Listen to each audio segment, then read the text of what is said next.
The snow beneath Nathan Johnson's boots turned crimson as he stumbled through the village gates, his massive frame swaying with exhaustion. Blood streaked his weathered face and matted his dark beard, while his leather armor hung in tatters from wounds that painted grotesque patterns across his chest. But it was not his injuries that drew the horrified stares of the villagers who scattered like startled ravens. It was the small bundle clutched against his chest, a baby no more than a few months old, its tiny fists emerging from blood-stained furs as it wailed against the bitter wind. Lauren Morales stood frozen in her doorway, her heart hammering as she watched this giant of a man collapse to his knees in the village square. The other women pulled their children inside and barred their doors, whispering prayers to ward off whatever evil this stranger might bring. But Lauren found herself stepping forward, her bare feet crunching through the snow as she approached the fallen warrior. Nathan's pale blue eyes met hers, and she saw something that made her breath catch. Not the wild fury of a berserker or the cold calculation of a raider, but desperate, bone-deep exhaustion in a plea so raw it seemed to tear at her very soul.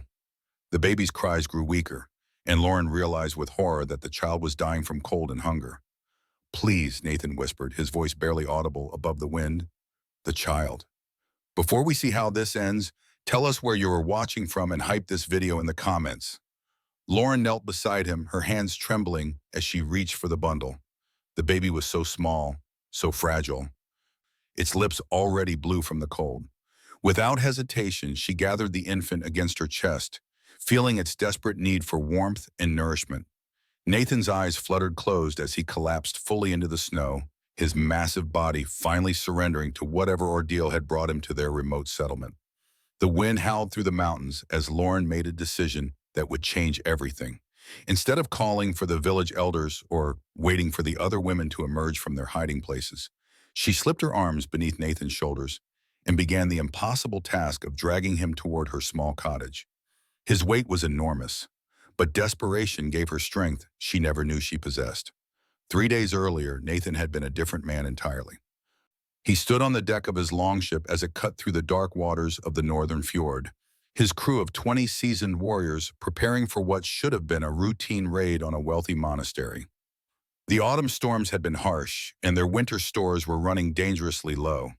This raid would mean the difference between survival and starvation for their families back home.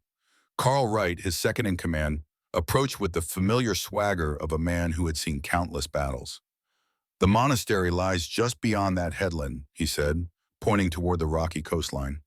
"Brother Alan Robinson says they have been collecting tribute from 3 villages. Their stores should be overflowing." Nathan nodded, but something felt wrong. The winds had shifted too suddenly, and the seabirds that usually followed their ship had disappeared hours ago.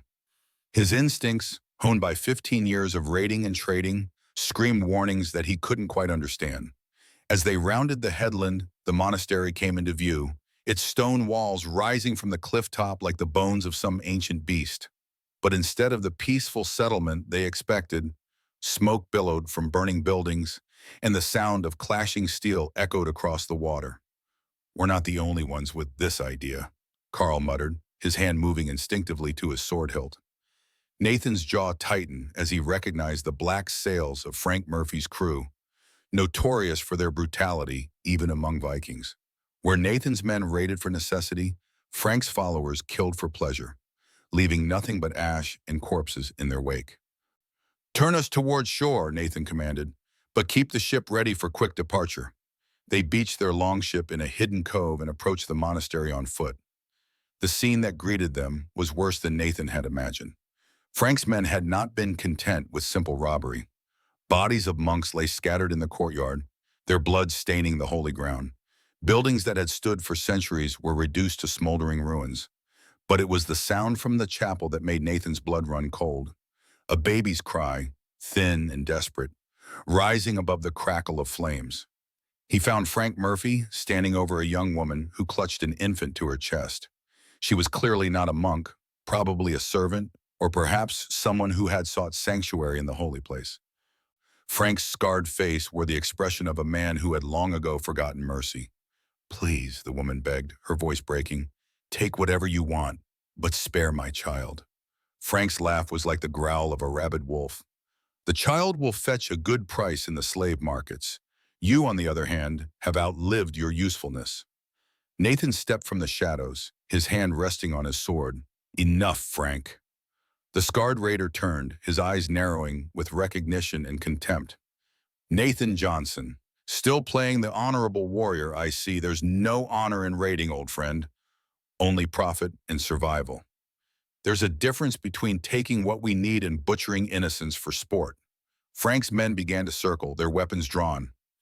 Nathan could hear his own crew taking positions behind him, but they were outnumbered 2-1.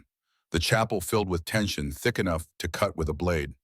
The woman and child are under my protection, Nathan declared, his voice carrying the authority of a man who had never backed down from a fight. Frank spat into the blood-stained stones. You always were too soft, Nathan. It's why you'll never be more than a small-time raider scraping for scraps while men like me build empires. The attack came without warning. Frank's sword sliced through the air where Nathan's head had been a heartbeat before. Nathan drew his own blade, the steel singing as it cleared the scabbard. Around them, the chapel erupted into chaos as 20 men fought with the desperation of wolves over a carcass. Nathan was a skilled warrior, but Frank was younger and faster. Their blades met again and again, sparks flying in the smoky air. Behind Frank, Nathan could see the woman cowering with her child, trapped between the fighting men and the burning walls. The battle raged with the fury of a winter storm. Nathan's sword work was precise and economical, each strike calculated to conserve energy while wearing down his opponent. But Frank fought like a berserker, his attacks wild and unpredictable, driven by a rage that seemed to feed on violence itself. Carl Wright appeared at Nathan's shoulder, his blade taking down one of Frank's men who had tried to flank their leader. We need to get out of here, he shouted over the clash of steel. The building's going to collapse. Above them, the chapel's wooden beams groaned ominously, weakened by fire and the vibrations of combat. Nathan could see that Carl was right, but the woman and child were still trapped behind Frank's position. There was no way to reach them without going through the scarred raider. Nathan feinted left, then spun right, his blade opening a deep gash across Frank's ribs. The younger man stumbled backward, his face twisting with pain and fury. For a moment, the path to the woman was clear. Run, Nathan shouted to her. Get the child to safety.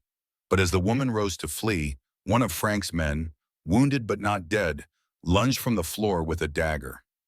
Nathan threw himself forward, taking the blade meant for the infant. The steel punched through his leather armor and into his side, sending fire racing through his body. The woman screamed as Nathan collapsed, blood pooling beneath him. Frank, seeing his opportunity, raised his sword for the killing blow. But Carl Wright's axe took him in the shoulder, spinning him around and sending his weapon flying across the stone floor. The roof, Carl yelled, grabbing Nathan under the arms. Move now or we all die. The chapel's ceiling began to collapse in earnest, massive beams crashing down where they had been fighting moments before. Nathan struggled to his feet, his vision blurring from blood loss, and saw the woman still clutching her child near the altar. Leave me, Nathan gasped to Carl. Get them out.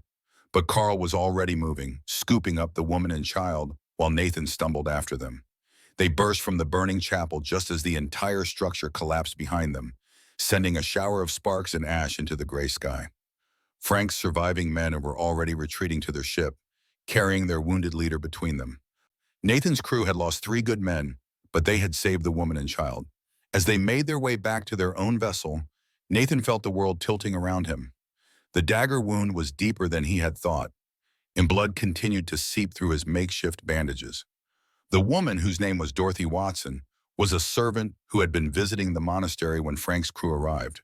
Her husband had been killed in the initial attack, and she had hidden in the chapel with her infant son, hoping the sacred ground would offer protection.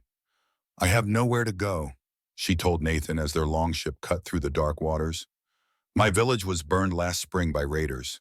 The monastery was all the home I had left. Nathan studied her face, seeing the same desperate exhaustion he had felt so many times in his own life. There's a settlement in the northern mountains, he said, small but peaceful. They might take you in. Dorothy nodded gratefully, but Nathan could see the fear in her eyes. A woman alone with a child would face a harsh winter, even in the best of circumstances.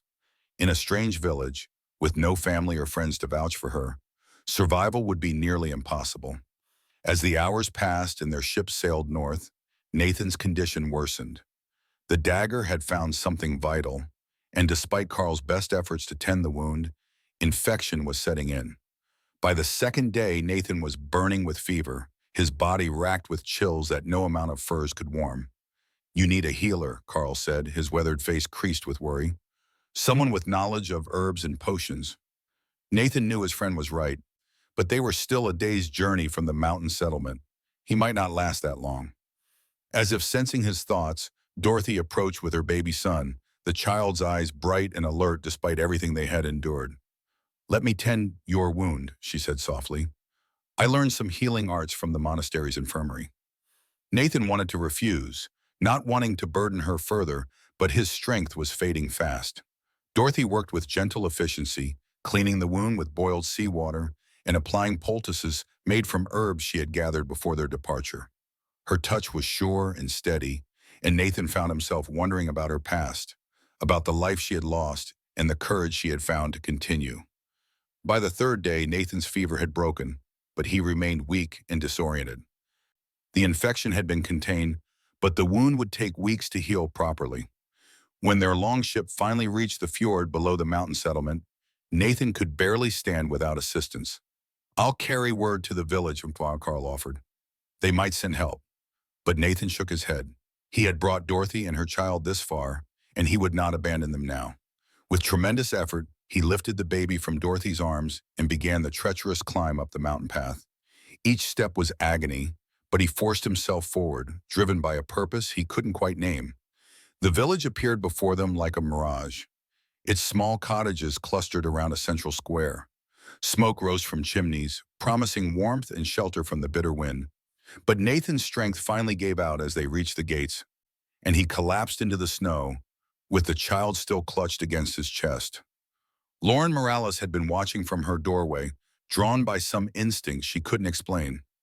When she saw the bloodied warrior fall with the baby in his arms, every maternal instinct in her body screamed for action. She had lost her own child 2 winters ago, a daughter who had lived only 3 days before the cold claimed her. The sight of this tiny infant, so vulnerable and in need, awakened something in her that she thought had died with her baby. Now, as she struggled to drag Nathan's massive form into her cottage, Lauren wondered what madness had possessed her. The other villagers would think she had lost her mind, taking in a strange warrior who might be a murderer or worse. But something in his eyes when he had begged her to help the child had convinced her that this man, despite his fearsome appearance, was not a threat. She managed to get Nathan onto the wooden bed that dominated her small home, then turned her attention to the baby. The infant was desperately hungry, its cries growing weaker by the moment. Lauren had been wet nursing for one of the village women whose milk had dried up, and she was able to provide the nourishment the child needed immediately. As the baby fed, Lauren studied Nathan's wounds. They were extensive but not immediately life-threatening. Someone had tended them with skill, cleaning and binding them properly. But infection was still a danger, and he would need careful nursing to recover fully. Over the next several hours, Lauren worked tirelessly to clean Nathan's wounds and prepare healing poultices. She had learned herb lore from her grandmother, one of the village's most respected healers before her death. The knowledge had seemed useless after Lauren lost her own child, but now it might save this stranger's life. When Nathan finally stirred near sunset, his pale blue eyes focused on Lauren with surprising clarity. "The child," he whispered, his voice hoarse from fever. "Safe," Lauren assured him, nodding toward the baby who slept peacefully in a makeshift cradle near the fire. "Fed and warm." Nathan's eyes closed with relief, and Lauren saw tears leak from beneath his lashes. This was not the reaction of a hardened raider or cold-blooded killer. This was a man who had sacrificed everything to save an innocent life. "What's your name?" Lauren asked softly. "Nathan Johnson," he replied, struggling to sit up despite her gentle pressure to remain lying down. "The woman, Dorothy, is she safe?" Lauren frowned. "What woman? You arrived alone with the baby." Nathan's face went white, and he tried to rise from the bed with sudden urgency. "She was with us on the ship. Carl Wright, my second, he would have brought her to the village." "No one else has arrived," Lauren said. her heart sinking as she saw the anguish in Nathan's eyes. Only you and the child. The implications hit them both simultaneously. Something had happened to Dorothy and the rest of Nathan's crew.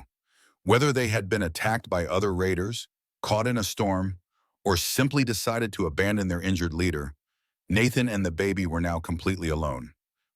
Nathan sank back onto the bed, his face etched with grief and guilt. "I failed her," he whispered. "I promised to keep her safe, and I failed." Lauren placed a gentle hand on his shoulder. "You saved her child. That's not failure." But Nathan turned his face away, unable to accept her comfort. Lauren could see that this man carried the weight of the world on his shoulders, that he measured his worth by his ability to protect others. The loss of Dorothy would haunt him, perhaps forever. The first week of Nathan's recovery was marked by fever dreams and delirious mutterings about burning chapels and falling comrades. Lauren tended him with the patience of a saint, cooling his fevered brow with damp cloths and forcing healing broths between his lips when he was lucid enough to swallow. The baby, whom Nathan had taken to calling Carl in honor of his lost friend, thrived under her care. The village elders came to Lauren's cottage on the third day, their faces stern with disapproval and suspicion. Alan Robinson, the eldest among them, spoke for the group. "This is madness, Lauren," he said, his weathered hands gripping a walking stick carved with protective runes. "You've brought a Viking warrior into our midst, a man who could slaughter us all in our sleep." Lauren stood protectively between the elders and Nathan's bed, her chin raised with defiance that surprised even herself. "Look at him," she said. "Does he appear capable of slaughtering anyone? He's barely alive, and he risked everything to save this child." "Vikings are not known for their mercy," Alan replied. "How do we know this isn't some elaborate deception? Perhaps he killed the child's parents himself and now plays the hero to gain our trust." The accusation stung because Lauren had wondered the same thing during her darkest moments. But she had seen Nathan's tears when he spoke of Dorothy, had heard him cry out her name in his fevered sleep. No man could fake that kind of genuine anguish. "He stays," Lauren said firmly. "Until he's well enough to travel, he remains under my protection." The elders exchanged meaningful glances, and Lauren realized she had just declared herself Nathan's protector in the eyes of the village. It was a bold move that could have serious consequences if she was wrong about his character. Frank Murphy, meanwhile, had not forgotten his humiliation at the monastery. His shoulder wound was healing, but his pride remained raw and bleeding. He had lost face in front of his men, been bested by Nathan Johnson in fair combat. Such insults could not be allowed to stand, not if he wanted to maintain his position as leader of one of the most feared raiding crews in the northern seas. Carl Foster, Frank's lieutenant, approached his leader with news that made the scarred raider's eyes gleam with malicious pleasure. "Our scouts have found them," he reported. "Nathan and the woman's brat. They're holed up in a mountain village, 3 days' march from here." Frank smiled, the expression transforming his face into something truly frightening. "Gather the men," he ordered. "It's time to finish what we started." Back in the village, Nathan's recovery progressed slowly but steadily. By the second week, he was able to sit up for extended periods and take solid food. Lauren found herself looking forward to their conversations, drawn to his quiet intelligence and the gentle way he interacted with baby Carl. "Tell me about your home," she said one evening as they sat by the fire, the infant sleeping peacefully in Nathan's arms. Nathan's expression grew distant. "It's a hard place," he said. "Beautiful but unforgiving. The winters are long and brutal, and the sea takes as many lives as it sustains. But it's where my people have lived for generations, where my ancestors are buried." "Do you have family there?" Nathan nodded slowly. "A younger sister, Brenda Lopez. She married a farmer and has 3 children now. I haven't seen them in 2 years." Lauren heard the longing in his voice and understood. She had been born in this mountain village and had never traveled more than a day's journey from its borders. The idea of being separated from family by vast distances was almost incomprehensible to her. "Why did you become a raider?" she asked, then immediately regretted the question as Nathan's face hardened. "Survival," he said simply. "The land can't support everyone, and trading doesn't always bring enough to see us through the winter." Raiding was the only way to ensure my sister's children wouldn't starve. Lauren saw no boastfulness in his words, no pride in his violent profession. He spoke of raiding the way she might speak of gathering herbs or tending her garden, as a necessary task that brought no joy but had to be done. "And now," she asked, "what will you do now?" Nathan looked down at the sleeping baby in his arms. "I don't know," he admitted. "Everything I thought I knew about my life ended in that burning chapel. I can't go back to raiding, not after what I've seen, but I don't know what else I'm good for." Lauren wanted to tell him that he was good for many things, that she had seen his gentleness with the baby and his quiet strength in the face of pain. But she held her tongue, sensing that Nathan needed to find his own answers. As Nathan's strength returned, so did his restlessness. He began taking short walks around the village, always with baby Carl strapped to his chest in a carrier Lauren had fashioned from soft furs. The sight of the massive Viking warrior tenderly caring for the infant became familiar to the villagers, though many still watched him with suspicion. Carol Miller, one of the village's younger women, approached Lauren at the well one morning with barely concealed curiosity. "Is it true that he killed 20 men to save that baby?" she asked, her eyes wide with a mixture of fear and fascination. Lauren sighed, knowing that rumors had been spreading faster than wildfire through the small community. "I don't know how many men he fought," she replied honestly, "but I know he was willing to die to protect an innocent child. That tells me everything I need to know about his character." Carol glanced toward Nathan, who was sitting in Lauren's garden with baby Carl, patiently allowing the infant to grasp his large fingers. "He doesn't look like a monster," she admitted. "Because he isn't one," Lauren said firmly. But not everyone in the village was warming to Nathan's presence. A faction led by Alan Robinson continued to view him as a threat, arguing that his continued presence would bring danger to their peaceful settlement. They weren't wrong, though they didn't know it yet. Frank Murphy's war band was already moving through the mountains, following trails that would lead them directly to the village. They traveled light and fast, carrying only weapons and minimal supplies. This was not a raid for profit, but a mission of vengeance, and Frank intended to make Nathan pay dearly for his interference. Nathan sensed the approaching danger before anyone else. Years of raiding had honed his instincts to a razor's edge, and something in the behavior of the mountain birds and the way the wind carried unfamiliar scents told him that strangers were moving through the high passes. "We need to talk," he told Lauren that evening as she prepared their simple dinner. His tone was serious enough to make her stop what she was doing and give him her full attention. "There are men in the mountains," Nathan continued, "probably Frank Murphy's crew, come to finish what we started at the monastery."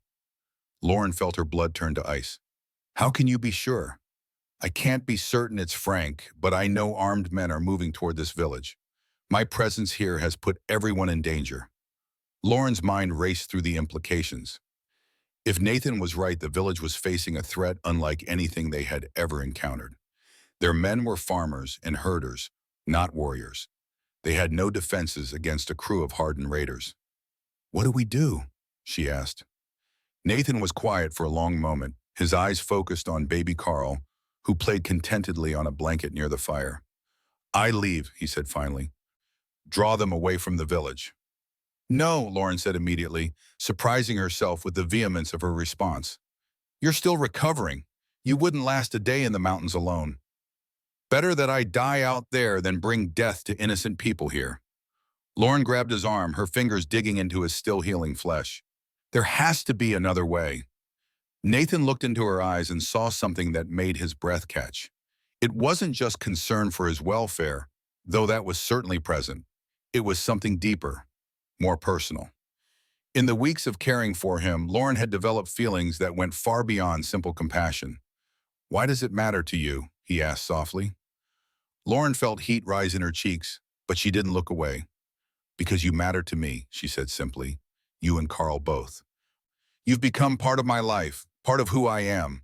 I won't let you throw that away on some misguided notion of honor." Nathan reached up to touch her face, his calloused fingers surprisingly gentle against her skin. "I've brought nothing but trouble to your life." "You've brought purpose," Lauren corrected. "For the first time since I lost my daughter, I have a reason to wake up each morning. Don't take that away from me." They might have kissed then, might have finally acknowledged the feelings that had been growing between them. But baby Carl chose that moment to voice his displeasure at being ignored, and the spell was broken. Nathan pulled his hand away, but his eyes remained locked on Lauren's. "If Frank comes here, people will mob," he said. "I can't live with that responsibility." "Then we make sure the village is ready for him," Lauren replied.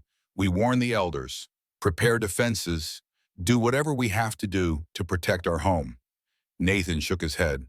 "These aren't bandits or wild animals, Lauren. Frank Murphy's crew are killers who have been raiding and fighting for years. Your people don't stand a chance against them." "Then teach us," Lauren said desperately. "You know how they think, how they fight. Help us prepare." Nathan stared at Lauren for a long moment, seeing the determination in her eyes and recognizing a strength he had only glimpsed before. She was right about one thing: the villagers would need every advantage they could get if Frank's crew found them. Running would only delay the inevitable and leave the people defenseless. "All right," he said finally, "but we do this my way. No heroics, no unnecessary risks. The goal is survival, not glory." Over the next 2 days, Nathan worked with the village men to prepare defenses. It was frustrating work, trying to teach farmers and herders the basics of combat in a matter of hours. But some of them, particularly the younger men who had grown up hunting in the mountains, showed promise with bow and spear. Alan Robinson remained skeptical of the entire enterprise. "We should send word to the king's men," he argued during a heated council meeting. "Let them deal with these raiders." "The nearest garrison is 5 days away," Nathan replied patiently. "Frank's crew will be here within 2 days, possibly sooner. We're on our own." Lauren had thrown herself into the preparations with typical determination, organizing the women and children into groups that could evacuate quickly if the defenses failed. She also worked with the village's few healers to prepare supplies for treating wounded. But it was her work with Nathan that drew the most attention from the other villagers. They had become a team, anticipating each other's needs and working together with an efficiency that spoke of deep trust and understanding. Some of the older women began to whisper about wedding arrangements, while the men grudgingly admitted that the Viking warrior seemed to genuinely care for Lauren's welfare. On the second night, Nathan's instincts proved correct. Frank Murphy's war band crested the ridge overlooking the village just as the sun was setting, their silhouettes dark against the red skyline. There were 15 of them, fewer than Nathan had expected, but still more than enough to overwhelm the village's improvised defenses. Frank himself was easy to recognize, his scarred face twisted with anticipation as he studied the settlement below. He had dreamed of this moment during the long march through the mountains, imagining the fear in Nathan's eyes when he realized his sanctuary had become a trap. "There," Carl Foster said, pointing toward Lauren's cottage where smoke rose from the chimney. "That's where the locals say he's staying." Frank smiled coldly. "Good. We'll start there and we'll work our way through the rest of the village. I want Nathan to watch his new friends die before I kill him." But Nathan had not been idle during the day. He had positioned lookouts on the surrounding peaks, young men with keen eyes and fast legs who could bring warning of approaching danger. The alarm reached the village just as Frank's men began their descent. "Positions," Nathan called out, his voice carrying the authority of a born leader. The villagers scrambled to their assigned places, fear evident on their faces but determination in their movements. Lauren appeared at Nathan's side, baby Carl strapped to her chest in the carrier she had made. "I'm not leaving you," she said before he could object. Nathan wanted to argue, to insist that she take the baby and flee to safety, but he could see the resolve in her eyes and knew that further protest would be useless. Instead, he handed her a long knife, its blade honed to razor sharpness. "Stay behind me," he said. "No matter what happens, protect the child first." The attack came with the sudden violence of a summer storm. Frank's men swept down from the ridge like wolves, their war cries echoing off the mountain walls. They expected to find a defenseless village, easy prey for their weapons and fury. Instead, they met organized resistance. Arrows flew from concealed positions, taking down 2 of the raiders before they could close with the defenders. Spear points thrust from behind makeshift barriers, forcing the attackers to fight for every step. But the villagers' courage could only compensate for so much. Frank's men were experienced warriors who had survived countless battles through skill and ruthlessness. One by one, the village's defenses began to crumble under their relentless assault. Nathan found himself fighting on multiple fronts, his sword weaving patterns of steel that held back 3 attackers at once.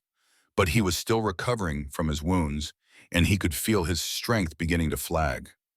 Behind him, Lauren pressed against his back, the baby's cries adding urgency to every movement. Frank Murphy appeared through the smoke and chaos, his own blade red with the blood of fallen villagers. His eyes fixed on Nathan with the intensity of a predator, finally cornering its prey. "Did you really think you could hide from me in this miserable place?" Frank snarled, advancing with calculated menace.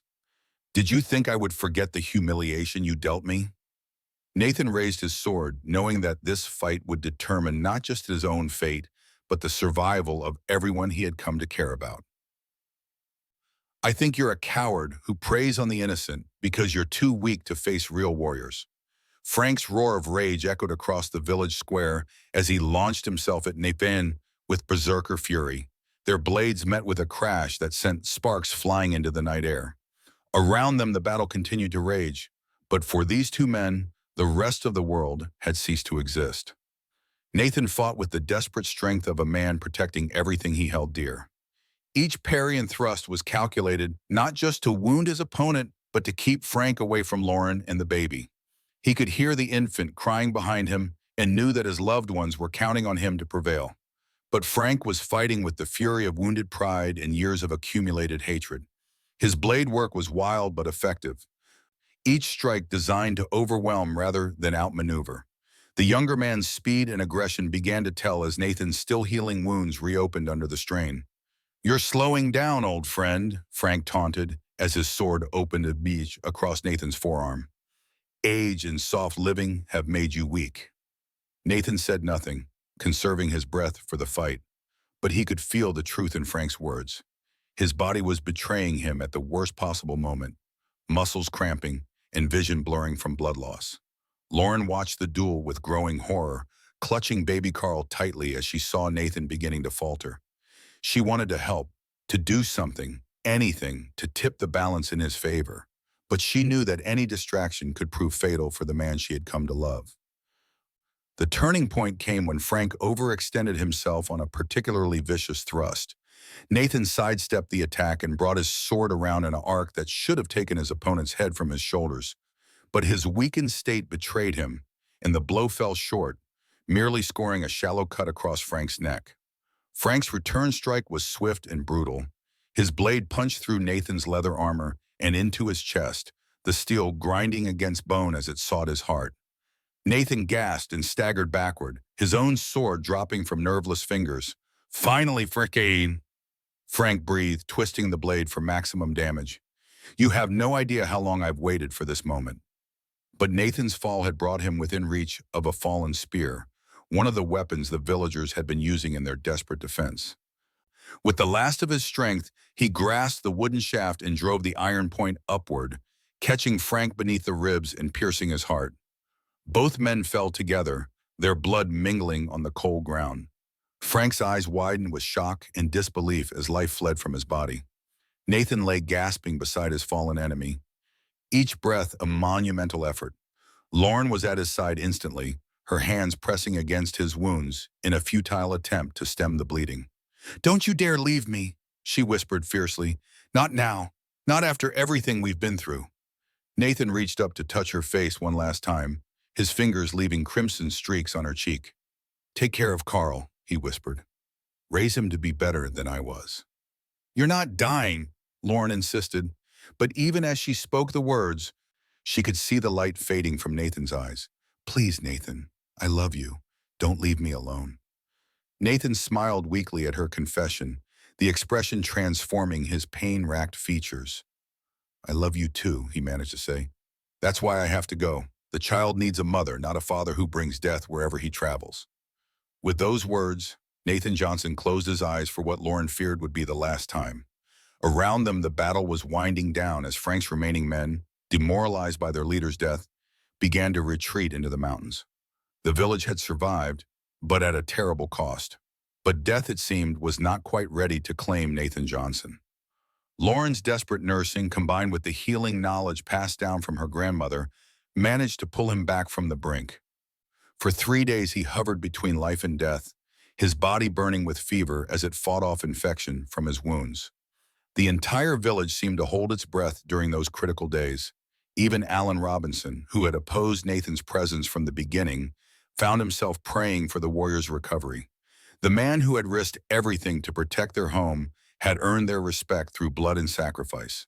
When Nathan finally opened his eyes on the fourth day, the first thing he saw was Lauren's face, drawn with exhaustion but radiant with relief. Baby Carl was sleeping peacefully in her arms, apparently none the worse for his harrowing experience. "How long?" Nathan asked, his voice barely above a whisper. "4 days," Lauren replied, tears streaming down her cheeks. "I thought I'd lost you." Nathan tried to sit up but immediately regretted the attempt as pain lanced through his chest. "The village?" "Safe. Frank's men scattered after you killed their leader. Some of our people were hurt, but no one died except the raiders." Nathan nodded weakly, then focused on the baby in Lauren's arms. "And Carl?" "Perfect," Lauren said, holding the infant where Nathan could see him. "He's been asking for his father." The word hung in the air between them, loaded with implications and possibilities. Nathan had never thought of himself as father material, had never imagined settling down to raise a family. But looking at the child he had saved and the woman who had saved him in return, he began to see a different kind of future. Over the following weeks, as Nathan recovered his strength, the village underwent a transformation. The successful defense against Frank's raiders had given the people confidence in their ability to protect themselves. They began to see Nathan not as a threat, but as a valuable member of their community, someone whose knowledge and experience could help them face future challenges.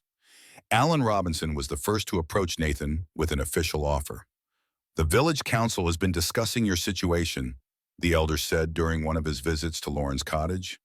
"We'd like you to stay permanently, to serve as our war leader and help train our young men in the arts of combat." Nathan looked to Lauren, seeking her opinion. She nodded encouragingly, her eyes bright with hope.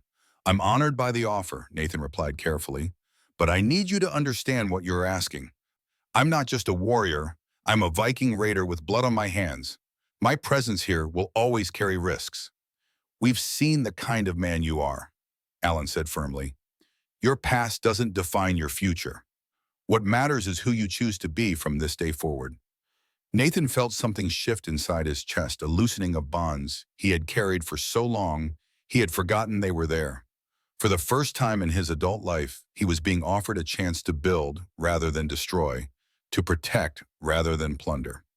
"I accept," he said simply. The wedding took place 3 months later, when Nathan had fully recovered and baby Carl had grown into a healthy, laughing infant who clearly adored both his adoptive parents. It was a simple ceremony by Viking standards, but it carried a weight of meaning that elaborate rituals could never match. Lauren had never looked more beautiful than she did that day, her dark hair crowned with wildflowers and her face glowing with happiness. Nathan, resplendent in new clothes the village women had sewn for him, looked like a different man entirely from the blood-soaked warrior who had collapsed in their square. As they exchanged vows before the assembled villagers, Nathan made a silent promise to Dorothy Watson. Wherever her spirit might be, he would raise her son with love and honor, would teach him the difference between strength and brutality, between courage and recklessness. The years that followed were the most peaceful of Nathan's life. He threw himself into his new role as the village's protector and teacher, training the young men in swordplay and tactics while learning from them about farming and animal husbandry. His knowledge of the wider world proved invaluable in negotiations with traveling merchants and other settlements.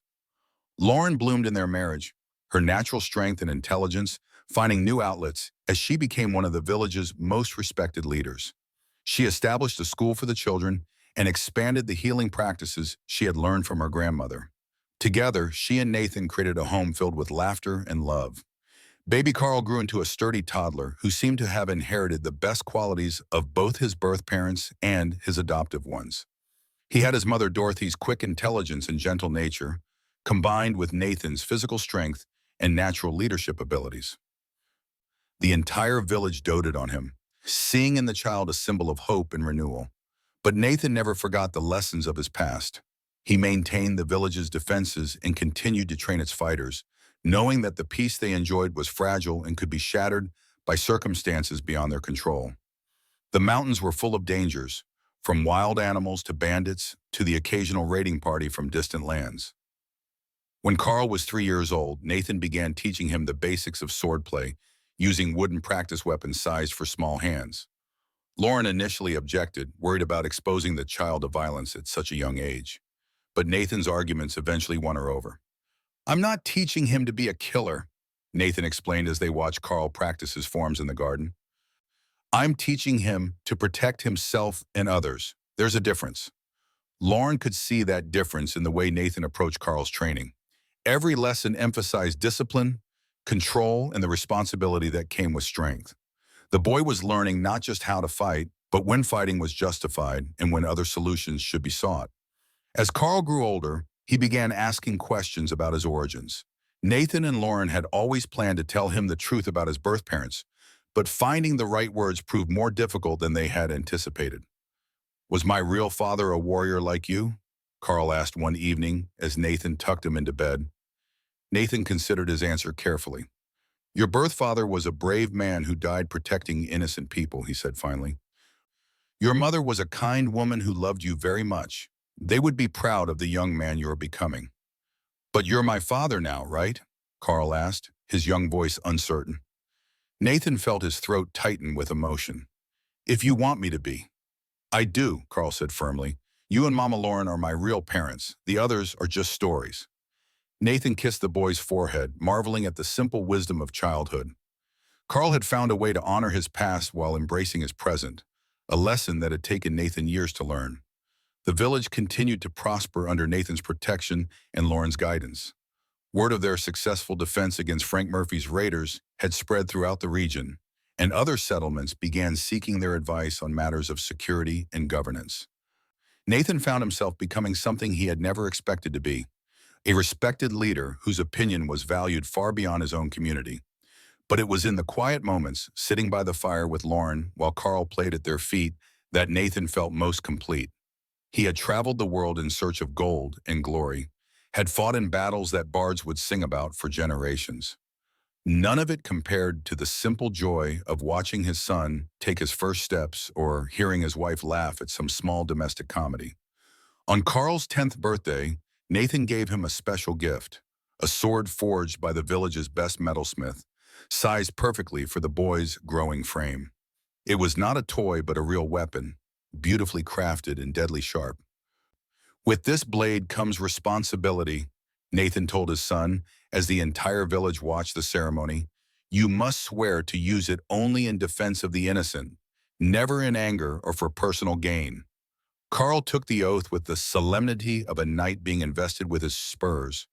Nathan saw in the boy's eyes the same sense of honor and duty that had driven him to save an infant from a burning chapel all those years ago. As Nathan entered his 40th year, he began to feel the weight of time in ways he never had as a young raider. His hair was now more silver than gold, and old wounds ached on cold mornings. But he had never been happier or more content with his life's direction. The village had grown substantially under his and Lauren's leadership, attracting new families who sought the security and prosperity their community offered. What had once been a small mountain settlement was now a thriving town with its own market square and craftsman's quarter. Carl, now 15, had grown into a young man who combined his father's strength with his mother's compassion. He served as Nathan's lieutenant in training the town's defenders and had already proven himself in several skirmishes with bandits who thought the mountain settlement would be easy prey. One autumn evening, as Nathan and Lauren sat watching the sunset from their cottage porch, she broached a subject they had discussed many times over the years. "Do you ever regret it?" she asked. "Giving up the raiding life, settling down in one place?" Nathan considered the question, as he always did when she asked it. "Never," he said finally. "I found something here worth more than all the gold in the world." "What's that?" Nathan took her hand, their fingers intertwining with the easy familiarity of long marriage. "Purpose," he said. "For years I told myself I was raiding to provide for my family, but the truth was simpler. I was good at violence, so I used violence to solve my problems. It took nearly dying in a burning chapel to realize there were other ways to live." Lauren squeezed his hand gently. "And now?" How I know that the strongest man isn't the one who can defeat the most enemies. It's the one who can protect what he loves without losing his soul in the process. As if summoned by their conversation, Carl appeared around the corner of the cottage, his practice sword in hand and his face flushed from training. At 15, he was already taller than most grown men and showed promise of matching his father's impressive size. "Father," he said, slightly out of breath, "there are riders approaching from the south, 3 of them, traveling under a peace banner." Nathan rose from his chair, his warrior's instincts immediately alert.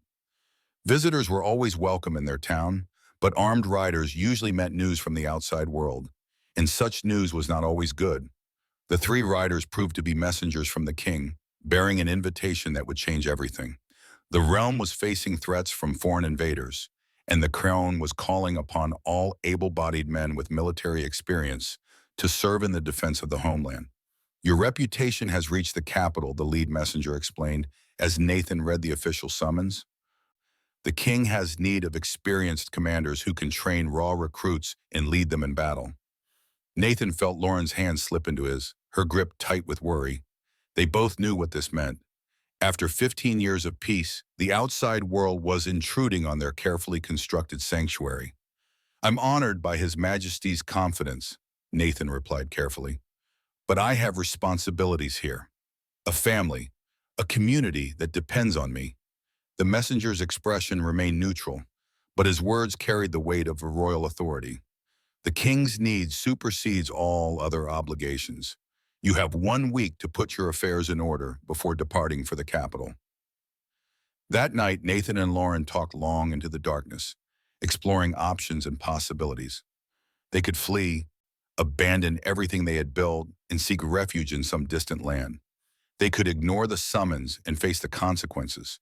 Or Nathan could answer the call to service and trust that his family and community would survive in his absence. "I have to go," Nathan said finally, the words tasting like ashes in his mouth. "If I refuse, the king will send soldiers to drag me away. At least this way, I go with honor intact." Lauren nodded, though tears streamed down her face. "How long?" "I don't know. Wars have their own timeline. It could be months or years." "Then we make the most of the time we have left," Lauren said, moving into his arms. "And we trust that love is stronger than distance." The week passed with heartbreaking swiftness. Nathan worked frantically to prepare the town's defenses and ensure that Carl was ready to take on greater responsibilities. At 15, the boy was young to serve as the settlement's primary protector, but he had been well-trained and had good advisors among the town's elders. On the morning of Nathan's departure, the entire community gathered to see him off. He wore his old armor, carefully maintained over the years, and carried the sword that had served him faithfully through countless battles. But the man who mounted his horse and rode toward the southern pass was fundamentally different from the raider who had collapsed in their square 16 years earlier. Lauren and Carl rode with him to the edge of their territory, unwilling to let him go until the last possible moment. When they finally stopped at the ancient stone marker that defined their land's boundary, the 3 of them dismounted for a final farewell. Nathan embraced his son first, feeling the young man's strength and determination. "Take care of your mother," he said, "and remember everything I've taught you." "I will, Father," Carl replied, his voice steady despite the tears in his eyes. "Come home to us." Nathan's farewell to Lauren was harder, weighted with 16 years of shared love and the uncertainty of what lay ahead. They held each other as if they could stop time itself, unwilling to let go of the life they had built together. "I'll come back," Nathan promised, though they both knew he might not be able to keep that vow. "No matter how long it takes, no matter what I have to do, I'll find my way home to you." As Nathan rode away, he carried with him the memory of Lauren's face and the sound of Carl's voice calling after him. The boy who had arrived as a helpless infant had grown into a man who would protect everything Nathan held dear. The woman who had taken in a blood-covered stranger had become the center of his universe. Behind him lay a life of peace and purpose, a family that had transformed him from a warrior into a protector, from a taker of life into a guardian of it. Ahead lay uncertainty and the possibility that he might never see his loved ones again. But Nathan Johnson rode toward that uncertain future with his head held high, knowing that he had found something worth fighting for, worth dying for if necessary. The love of a good woman and the trust of an adopted son had given meaning to a life that had once been devoted only to survival and profit. Whatever battles lay ahead, Nathan would face them not as a Viking raider seeking glory, but as a man protecting everything that made life worth living. The mountain peaks watched his departure with ancient indifference, but the wind that followed him south seemed to carry promises of return and reunion. In a cottage overlooking the valley, a woman and her son stood watching until the distant figure disappeared beyond the horizon, their hearts full of love and their spirits sustained by hope.